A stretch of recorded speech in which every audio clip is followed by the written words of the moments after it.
আসসালামু আলাইকুম ওয়া রাহমাতুল্লাহি ওয়া বারাকাতুহু। আজকে আমরা আপনাদের সাথে আলোচনা করব অনেক গুরুত্বপূর্ণ একটা বিষয় নিয়ে। আর সেই বিষয়টা হচ্ছে আপনাদের জানতে চাওয়া স্বপ্নের ব্যাখ্যা নিয়ে।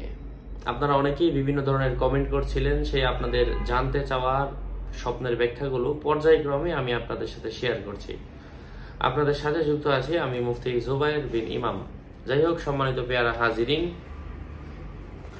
অনেক বোন প্রশ্ন করেছিলেন স্বপ্নে স্বামীকে চলে যেতে দেখলে কি হয়, অর্থাৎ স্বামীর সাথে সম্পর্ক ছিন্ন হয়ে যেতে দেখার ব্যাখ্যা কি।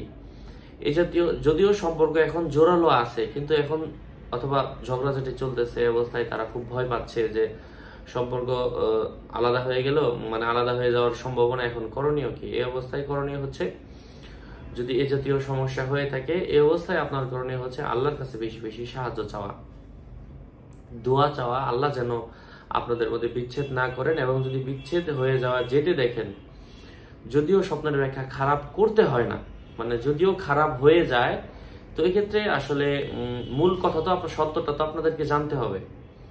সত্যটা হচ্ছে যে যদি আপনারা বিচ্ছেদ দেখেন, কারণ বিচ্ছেদ হয়ে যাওয়ার সম্ভাবনা থাকে, তবে এই ব্যাখ্যাকে ওলামা একরাম বলেন না, বিচ্ছেদ হবে না, বরং মিল হবে। ওলামা একরাম এই কথাটা কেন বলেন? বলার কারণ হচ্ছে, কারণ যে ব্যক্তি প্রথম স্বপ্নের ব্যাখ্যা দেয়, ওই ব্যক্তি যেটা বলে সেটাই কার্যকর হয়ে যায়।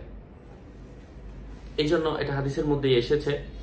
এই জন্য খারাপ কেউ বললেও তাকে ভালোটা বলে দিতে হয়। কিন্তু মূল ব্যাখ্যা হচ্ছে, যদি বিচ্ছেদ দেখে থাকেন, হতে বা কোনো ধরনের বিচ্ছেদ হয়ে যেতে পারে, কারণ আল্লাহ সুবহানাহু ওয়া তাআলা একজন মুমিন বান্দাকে স্বপ্নের মাধ্যমে অনেক কিছু দেখান, অনেক কিছু বুঝাইয়া দেন। আবার আমাদের মধ্যে এমন অনেক মানুষ আছে যারা সে যেটাই স্বপ্নে দেখে ওটাই হয়ে যায়, এমন অনেক সময় হয়ে যায়। কিন্তু এই জন্য আমাদেরকে বুঝতে হবে, আল্লাহ তাআলা আমাদেরকে বোঝার তৌফিক দান করেন। তবে স্বপ্নের ব্যাখ্যা আমরা মূল বিষয়গুলো জানানোর চেষ্টা করছি, পর্যায়ক্রমে বিভিন্ন ভিডিওতে জানাচ্ছি।